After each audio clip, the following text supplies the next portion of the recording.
अस्सलाम वालेकुम। आज का जो टॉपिक है हमारा, जो हमने आज करना है, वो है इलेक्ट्रोकार्डियोग्राम। इसमें हम डिस्कस करेंगे इलेक्ट्रोकार्डियोग्राम के मेन बेसिक कंपोनेंट्स क्या होते हैं, उनमें आप क्या क्या मेजर कर सकते हो, और आपकी एंड पे हम देखेंगे ईसीजी की इंटरप्रिटेशन कैसे होती है। अच्छा, इलेक्ट्रोकार्डियोग्राम का मीनिंग क्या है? The electrical activity of the heart is presented graphically और recorded via the ECG, that is the electrocardiogram. Electro का मतलब है electric, cardio heart, electrical activity of the heart, gram graph से रिप्रेजेंट की जाती है। So the electrical activity of the heart is presented graphically via an ECG. ये इसकी होगी एक तरह से डेफिनेशन। अब ईसीजी के कंपोनेंट्स कौन कौन से होते हैं? यहाँ पे आपको नजर आ रहा है पी वेव, क्यूआरएस कॉम्प्लेक्स और टी वेव, ये सबको पता होता है। अब हम इनको लाइन वाइज ऐसे करेंगे कि आपको ईसीजी बिल्कुल याद हो जाए, और ये एक ऐसी चीज है जो आपको याद होनी चाहिए आज भी, और क्लिनिकल्स में भी आपके बहुत काम आएगी। सबसे पहले हम लोग करेंगे वेव्स और सेगमेंट्स, उसके बाद हम इंटरवल्स देखेंगे, ठीक है। वेव्स में आप देखोगे, वेव्स वो जगह होती है जहां पे आपके पास इलेक्ट्रिकल एक्टिविटी हो रही होती है उस वक्त, ठीक है, या फिर इनिशिएशन हो रही होती है, या फिर उसकी स्प्रेडिंग हो रही होती है। मगर सेगमेंट में जो होता है आपके पास एक आइसो इलेक्ट्रिक पोर्शन है। ये यहाँ पे आपके पास इलेक्ट्रिकल एक्टिविटी जो होती है वो बस स्प्रेड होके एक जगह से, मतलब उधर रुकी हुई है, ठीक है, स्प्रेड हुई हुई है। अच्छा, वेव, सबसे पहले आपके पास पी वेव आ जाती है, ठीक है। पी वेव में आपके पास क्या शो होता है? SA node to atrial depolarization. SA node से आपकी डीपोलराइजेशन शुरू हुई है, और वो एट्रिया में जब स्प्रेड करती है तो वो आप पी वेव के थ्रू शो करते हो। और डीपोलराइजेशन हमेशा कॉन्ट्रैक्शन शो करती है। तो पी वेव में आपके एट्रिया कॉन्ट्रैक्ट कर रहे हैं, और एसए नोड से एट्रिया तक उनकी डीपोलराइजेशन हो रही है, जिसकी वजह से उनकी कॉन्ट्रैक्शन हो रही है। अब पी वेव के आगे आपके पास क्या आ जाता है? आपके पास सेकंड चीज आ जाती है P R segment. P R segment यहाँ पे आप देख सकते हो, पी वेव के एंड से आपका पी आर सेगमेंट शुरू होता है, और क्यू आर एस कॉम्प्लेक्स से पहले आपका पी आर सेगमेंट खत्म हो जाता है। अब ये जो सेगमेंट है, ये एक लाइन आपके पास आ रही है, ये आइसो इलेक्ट्रिक लाइन है, ठीक है।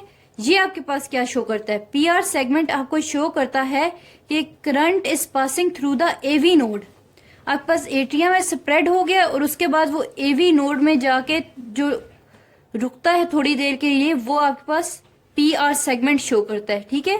किधर से शुरू होता है? End of P wave to the start of QRS complex, and it shows the current passing through the AV node. ये आपके पास सेकंड चीज होगी सेगमेंट की, ठीक है। पी आर सेगमेंट, पहले पी वेव थी, उसके बाद पी आर सेगमेंट हुआ। थर्ड आपके पास आगे क्या है? Q R S complex. तीन वेव्स होती हैं, Q wave, R wave, S. अगले आपके पास क्या चीज आ रही है? क्यू आर एस कॉम्प्लेक्स आ गया। क्यू आर एस कॉम्प्लेक्स में क्या होता है? Q wave, R wave, S wave, वो एक तरह जो आप रिप्रेजेंट करते हो वो क्यू आर एस कॉम्प्लेक्स बना देती हैं। आपने देखा है पी वेव में एस नोड से एट्रिया में गया आपका करंट। पी आर जो आपके पास इंटरवल, पी आर जो सेगमेंट है आपके पास, उसमें आपके पास क्या है? एवी नोड में चला गया है वो करंट।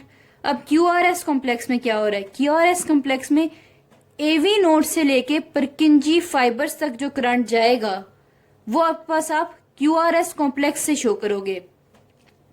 और ये एवी नोड से जब परकिंजी फाइबर्स में आया है, मतलब ये वेंट्रिकल्स में आ गया है, ये शो करेगा वेंट्रिकुलर डीपोलराइजेशन। सही हो गया? इसका मतलब है कि वेंट्रिकल्स आपके कॉन्ट्रैक्ट कर रहे हैं उस वक्त। आपके पास क्यू आर एस कॉम्प्लेक्स जैसे ही खत्म होता है, उसके बाद आपके पास चौथी चीज आ जाती है जिसका नाम है एस टी सेगमेंट। एस के एंड से शुरू होता है और टी के शुरू में खत्म हो जाता है। Starts from the end of Q R S complex to the start of T wave. और ये आपके पास शो क्या करता है कि होल वेंट्रिकल इज डीपोलराइज्ड। पूरे वेंट्रिकल में आपका जो है इलेक्ट्रिकल एक्टिविटी, वेंट्रिकल डीपोलराइज हो गया, वो अब कॉन्ट्रैक्ट कर रहा है। ये आपके पास शो कर रहा है एस टी सेगमेंट। अब एंड लास्ट आपके पास क्या चीज आ जाती है ईसीजी में? वो है टी वेव। टी वेव आपके पास क्या शो करेगी? वेंट्रिकुलर रीपोलराइजेशन, कि आपके पास वेंट्रिकल्स रीपोलराइज हो गए हैं और वो रिलैक्स हो रहे हैं, अब उनकी कॉन्ट्रैक्शन खत्म हो गई है। एक दफा हम दोबारा ये देख लेते हैं सेगमेंट्स और वेव्स, इनकी समरी कर लेते हैं। 1 2 3 4 5, ये 5 चीजें जो आपको पहले समझ आनी चाहिए। पी वेव, पी वेव में क्या हुआ है, आपके पास करंट जो है वो एट्रिया से, एस नोड से एट्रिया में आ गया है। पी आर सेगमेंट, इसमें क्या हो रहा है, करंट जो है आपके पास एवी नोड से गुजर रहा है। Q R S complex AV node से परकिंजी फाइबर्स में चला गया है। एस टी सेगमेंट, सारा वेंट्रिकल डीपोलराइज हो गया है। और टी वेव, आपके पास वेंट्रिकुलर रीपोलराइजेशन हो गई है। अब अक्सर बच्चे सवाल करते हैं कि हम कैसे याद करें कि पी वेव पे जो है एट्रिया की डीपोलराइजेशन हो रही है और क्यू आर एस कॉम्प्लेक्स पे वेंट्रिकल्स की डीपोलराइजेशन हो रही है। आप अगर हार्ट का स्ट्रक्चर ही देख लो तो ऊपर आपके पास क्या है, एट्रिया है। सबसे पहले इलेक्ट्रिकल एक्टिविटी किधर होगी, एट्रिया में होगी ऑब्वियसली। तो उसकी वजह से सबसे पहले इधर भी क्या आ रहा है, पी वेव आ रही है, तो ये एट्रिया को रिप्रेजेंट करेगी। उसके बाद वेंट्रिकल्स की डीपोलराइजेशन के लिए आपके पास क्यू आर एस कॉम्प्लेक्स होगा। ये आप कैसे याद करोगे, अगर आप क्यू आर एस कॉम्प्लेक्स को देखो तो ऐसे लगता है कोई उल्टा वी बनाया हुआ है किसी ने। तो ये उल्टे वी से आपको पता चल रहा है कि ये आपके पास वेंट्रिकुलर डीपोलराइजेशन है। और टी वेव जो है वो वेंट्रिकुलर रीपोलराइजेशन है। अब आप सोच रहे होगे एट्रियल डीपोलराइजेशन होगी, वेंट्रिकुलर डीपोलराइजेशन होगी, वेंट्रिकुलर रीपोलराइजेशन होगी, एट्रियल डीपोलराइजेशन की देगी। पहले ही तो लाइन आपने याद रखनी है कि after every depolarization there is repolarization. मगर ईसीजी में तो हमें एट्रियल डीपोलराइजेशन नजर आ ही नहीं रही। किधर गई एट्रियल डीपोलराइजेशन? होता कुछ ये कि जैसे ही वेंट्रिकल्स कॉन्ट्रैक्ट कर रहे होते हैं, ठीक है, और आपके पास एट्रिया रिलैक्स कर रहे होते हैं, तो आपकी वेंट्रिकल्स की जो इलेक्ट्रिकल एक्टिविटी होती है डीपोलराइजेशन की, वो इतनी स्ट्रांग होती है कि वो एट्रिया की रीपोलराइजेशन की इलेक्ट्रिकल एक्टिविटी को मास्क कर देती है, उसको छुपा देती है। तो आपके पास जो एट्रियल रीपोलराइजेशन होती है वो कहीं क्यूआरएस कॉम्प्लेक्स में छुप जाती है, hidden in QRS complex. Why? Because ventricles contract strongly, electrical repolarization of atria is masked by depolarization of ventricles. That's why we can't see the atrial repolarization in our ECG. अच्छा, अब जब हमारा overview हो गया है ECG का, हम लोग देख लेते हैं वेव्स में, सेगमेंट्स में और इंटरवल्स में हमारे पास फर्क क्या है। Wave change in electrical activity, spread of electricity जो होता है वो वेव रिप्रेजेंट करती है। कितनी वेव्स हैं आपके पास? पी, क्यू, आर, एस, और ये तीनों वेव्स मिलकर कॉम्प्लेक्स बना देती हैं। और टी वेव, 1 2 3 4 5 आपके पास वेव्स होगी, ठीक है। इधर इलेक्ट्रिकल एक्टिविटी का चेंज हो रहा है, स्प्रेड हो रही है वो। उसके बाद हमने पढ़े हैं सेगमेंट्स। सेगमेंट्स क्या रिप्रेजेंट करते हैं? Iso electrical event. इधर आपके पास इलेक्ट्रिकल एक्टिविटी जो है वो रुक गई है एक जगह पे थोड़ी सी टाइम के लिए। Know spread, only stay, single line होती है ये। आपके पास कौन कौन से सेगमेंट है? पी आर सेगमेंट और एस टी सेगमेंट। मैं बता चुकी हूँ पी आर सेगमेंट किधर से किधर होता है, पी वेव के एंड से शुरू होता है और क्यू आर एस कॉम्प्लेक्स से पहले खत्म होता है, ये एक लाइन होती है बीच में। एस टी सेगमेंट क्या है? क्यू आर एस कॉम्प्लेक्स के बाद शुरू होता है और टी वेव से पहले खत्म हो जाता है, ये भी एक लाइन होती है। तो ये आपके पास सेगमेंट हो गए। पी आर सेगमेंट में आपके पास क्या हो रहा होता है? एवी नोड से करंट गुजर रहा है, उधर रुका हुआ है। एस टी सेगमेंट में आपके पास क्या होता है? सारे वेंट्रिकल डीपोलराइज हो गया, ये शो हो रहा है। अच्छा, आगे आपके पास हो जाते हैं इंटरवल्स। अब सेगमेंट्स जो थे वो एक लाइन थी सिर्फ, वेव्स जो थी वो सिंगल वेव थी। इंटरवल वेव और सेगमेंट को मिला के बनते हैं। आपके पास दो तरह के इंटरवल हैं, एक है पी आर इंटरवल और एक है क्यू टी इंटरवल। अब पी आर सेगमेंट भी है, पी आर इंटरवल भी है। हम कैसे फर्क करेंगे कि पी आर सेगमेंट और इंटरवल में क्या फर्क है? P R segment is only an isoelectric line, it shows conduction through the AV node.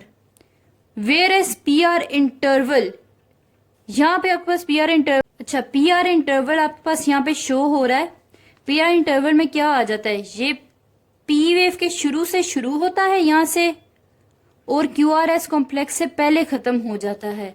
तो इसमें आपके पास पी आर इंटरवल में दो चीजें आ रही हैं, पी वेव भी इंक्लूडेड है, पी आर सेगमेंट भी इंक्लूडेड है। मतलब पी वेव का क्या मतलब है, spread of depolarization in atria, और उसके बाद conduction through AV node P R segment. ये जो सारा आपके पास पोर्शन है ये पी आर इंटरवल रिप्रेजेंट कर रहा है। Whereas P R segment was only a line, और ये एवी नोड में आपके पास डिपोलराइजेशन शो कर रही थी।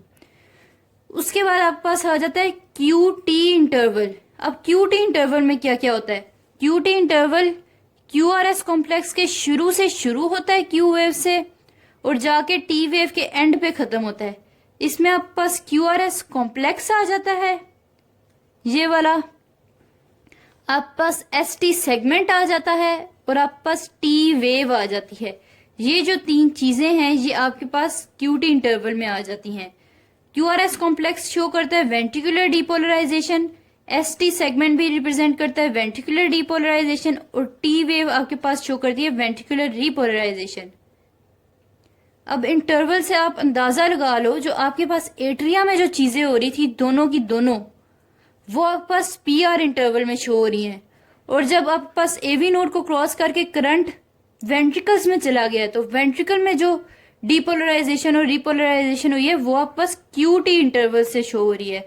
अगर आप बस ये याद कर लो ना कि यहां से ले तक पी वेव के शुरू से लेके Q wave Q R S complex के शुरू तक ये एट्रिया की एक्टिविटी है, तो ये आपके पास पी आर इंटरवल है। फिर क्यू से लेके टी के एंड तक वेंट्रिकल की एक्टिविटी, और ये क्यू टी इंटरवल है।